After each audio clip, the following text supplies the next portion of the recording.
మామూలుగా మూత మొగలు అద్దరిపోయింది భయ్య. సినిమా అయితే ఒక రేంజ్ లో ఉంది. సినిమా ఏమన్నా సినిమా అంటే ముందు రివ్యూ కట్టడం, కత్తి కట్టడం కాదు, టికెట్ కట్టడం కాదు, ముందు రివ్యూ. సినిమాలో ఆ కంటెంట్ లేకపోవడం వల్ల తెలియదు కానీ యాక్టింగ్ అయితే మాత్రం చింపేస్తాడు నిజంగా చెప్పాలంటే. సో స్టోరీ విషయానికి వస్తే ఒక ఎమ్మెల్యే ఇప్పుడు నిజ జీవితంలో మనకి పిఠాపురంలో ఎమ్మెల్యేగా ఎలా అయితే టెన్షన్ ఉందో సినిమాలో కూడా తన ఒక ఇసుక అంటే ఒక గోదావరి మధ్యలో ఉండే వ్యక్తి కామన్ మ్యాన్ ఎమ్మెల్యే అవుతాడు, ఎలా అవుతాడు ఏంటనేది ఒక స్టోరీ అనమాట.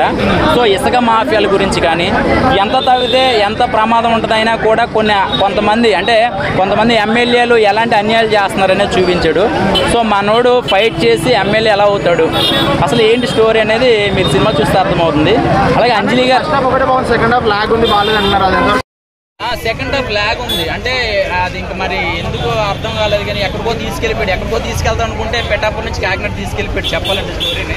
సో ఓవరాల్గా నేను చెప్పేది ఏంటంటే అంతకుముందు సినిమాలతో పోల్చుకుంటే కనుక ఎక్కడ బోర్ లేకుండా ఫస్ట్ హాఫ్ అంతా బాగుందని అనుకునే లోపల ఇంటర్వెల్ వచ్చేసరికి ఒక ఫైట్ ఉంటుంది, నిజంగా శివాలు ఎక్కిపోతారనమాట. ఆ ఫైట్ చాలా బాగుంది, బాగా నచ్చింది నాకు గోదావరి మధ్యలో.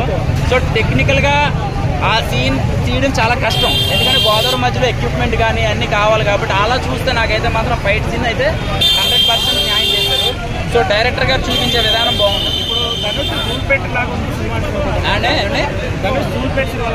లేదు ధనుష్ టూల్పేట్కి దీనికి ఫోటోగ్రఫీ తేడా ఉంది, స్టోరీ తేడా ఉంది, మామూలు మొత్తం అట్మాస్ఫియర్ తేడా ఉంది. సో స్టోరీకి దీనికి సంబంధం లేదండి. యాక్చువల్గా చెప్పాలంటే ఒక 2 వర్గాలు ఎమ్మెల్యే అవ్వడానికి కొట్టుకుంటారు అంతే.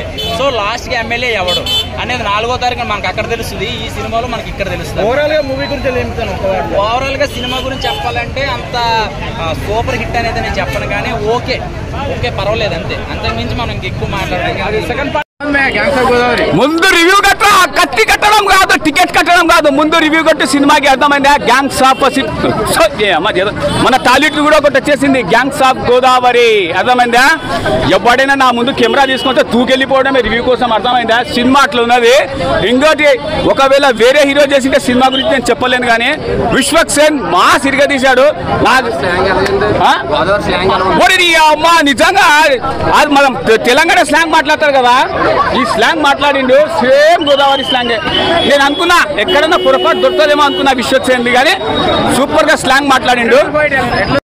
ఇంటర్వెల్ ఫైట్ ఉంటుంది అన్నారు కదా, ఫైట్ తల్లి మీరు ఎట్లయితే రివ్యూ కట్టున్నారో అట్లా సినిమా అట్లా కత్తి కట్టిస్తుంది సినిమా. ఇందులో మనకు ఆయన పేరు ఏం పేరు, రాధిక